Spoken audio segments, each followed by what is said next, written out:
Bismillahirrahmanirrahim. Assalamualaikum warahmatullahi wabarakatuh. Perkenalkan, saya Dina Widya Nur Afifa, mahasiswi dari kelas 5A Taksonomi Pembelajaran Fisika. Mohon maaf sebelumnya, Pak, karena saya terlambat dalam mengumpulkan video mengenai analisis perangkat ajar yang merupakan taksonomi Wiggins. Nah, adapun taksonomi Wiggins ini terdiri dari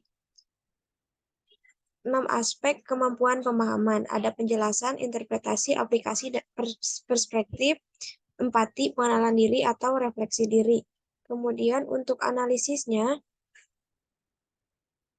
ini di sini mengenai strategi pembelajaran. Nah, aspek yang jadi sebetulnya aspek taksonomi Wiggins ini tidak disusun secara hierarki atau bertingkat gitu. Nah, untuk aspek yang pertama itu penjelasan. Adapun strategi pembelajarannya yang digunakan yaitu diskusi dan tanya jawab. Kemudian bagaimana dari aspek penjelasan ini? Nah, melalui sesi tanya jawab, sebagian kecil dari peserta didik itu sudah mampu memberikan penjelasan mengenai pembelahan sel. Jadi saya menganalisisnya dalam pembelajaran biologi mengenai pembelajaran sel. Kemudian sebagian besar lainnya mampu menjelaskan proses pembelahan sel dengan membaca apa yang ia tulis. Artinya, dalam aspek ini, peserta didik memiliki kemampuan menjelaskan yang masih rendah. Hal ini ditunjukkan dengan kemampuan menjelaskannya itu masih dalam bentuk textbook itu, tekstual. Kemudian untuk evaluasinya, pada aspek ini peserta didik itu masih mengalami kesulitan dalam mendeskripsikan ide dan gagasannya dalam menjelaskan proses pembelahan menggunakan kata-katanya sendiri, dan mereka masih terpaku secara tekstual. Peserta didik belum mampu membangun hubungan dari data dan teori yang ada menggunakan bahasanya sendiri. Kemudian, agar peserta didik ini dapat memahami proses pembelahan sel dengan cara memberikan penjelasannya itu menggunakan bahasa sendiri, nah maka dalam kegiatan pembelajarannya, pendidik atau guru harus memberikan penjelasan dengan bahasa yang mudah dipahami, misalnya dengan cara memberikan contoh sederhana, sehingga peserta didik dapat membangun hubungan, sehingga mampu untuk memberikan penjelasan dengan baik. Kemudian untuk aspek yang lainnya ada interpretasi. Nah, aspek ini dari kegiatan peserta didiknya itu dapat dilihat melalui kemampuan peserta didik untuk menganalisis karakteristik dari masing-masing pembelahan sel, di mana peserta didik dapat membedakannya berdasarkan gambar yang mereka amati. Artinya, dengan adanya gambar ini, peserta didik dapat melakukan interpretasi yang baik. Nah, untuk itu, pemanfaatan media visual ini sangat baik untuk membangun pemahaman peserta didik dalam memaknai sebuah ide, terutama dalam membedakan suatu hal. Kemudian aspek yang lainnya yaitu aspek aplikasi. Nah, dalam aspek aplikasi ini, sebagian kecil dari peserta didik itu sudah mampu membandingkan jenis-jenis pembelahan sel, mengemukakan perbedaan lainnya dari apa yang mereka lihat. Artinya, peserta didik memiliki kemampuan mengaplikasikan yang masih rendah. Karena dari aplikasi ini membutuhkan proses penerapan pengetahuannya itu di situasi yang berbeda. Oleh karena itu, dalam meningkatkan aspek aplikasi ini, maka peserta didik harus diberikan informasi yang seluas-luasnya. Dan tentu informasi tersebut haruslah yang terpercaya, sehingga peserta didik dapat memahami suatu konsep secara luas dan dapat menilainya dari sudut pandang lain, kemudian dapat mengaplikasikannya dengan cara yang berbeda dari apa yang mereka ketahui di kelas. Kemudian aspek lainnya itu perspektif. Nah, aspek ini ditandai oleh kemampuan mengidentifikasi proses gametogenesis dari apa yang mereka lihat melalui video.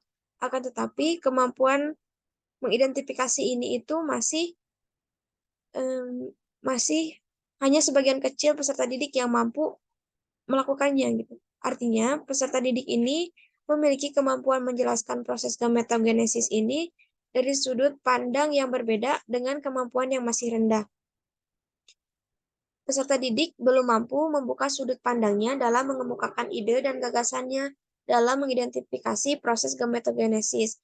Oleh karena itu, dalam kondisi ini, peserta didik harus mendukung dan memfasilitasi peserta didik dalam memahami suatu konsep secara luas, sehingga mampu membuka sudut pandang siswa dari berbagai sisi. Kemudian aspek yang lainnya yaitu empati. Nah, peserta didik mampu menganalisis kelainan pada gametogenesis dengan memposisikan dirinya di posisi orang lain sehingga timbul empati atau perasaan untuk hidup sehat dan bersyukur. Hal ini dapat terbentuk dengan menyajikan kasus nyata sehingga peserta didik dapat memposisikan dirinya di posisi orang lain. Nah, dengan memberikan contoh fenomena di kehidupan nyata ini tentu akan membangun atau membentuk rasa empati atau sikap empati dari peserta didik itu sendiri.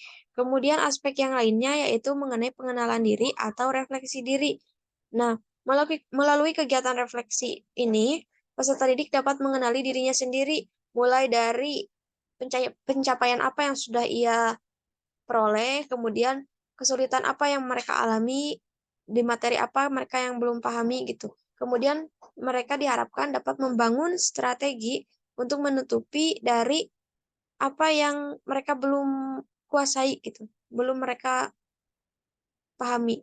Nah, pada aspek ini, peserta didik dapat memahami apa yang menjadi kekuatannya atau dapat menyadari dan memahami kelebihan dan kekurangannya sehingga dapat mengambil keuntungan dari kedua hal itu.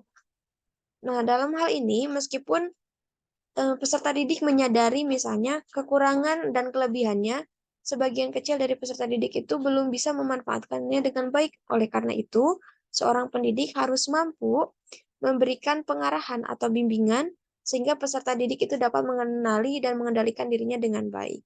Adapun keefektifan pembelajarannya itu berdasarkan dari keenam aspek dari taksonomi Wiggins ini, misalnya pada aspek penjelasan, keefektifannya itu dapat dilihat dari kemampuan dari peserta didik untuk memberikan penjelasannya, mengemukakan pemahamannya itu sendiri menggunakan bahasanya, dan pendidik itu harus menyampaikan pembelajarannya secara kontekstual agar mudah dipahami atau diterima oleh peserta didik.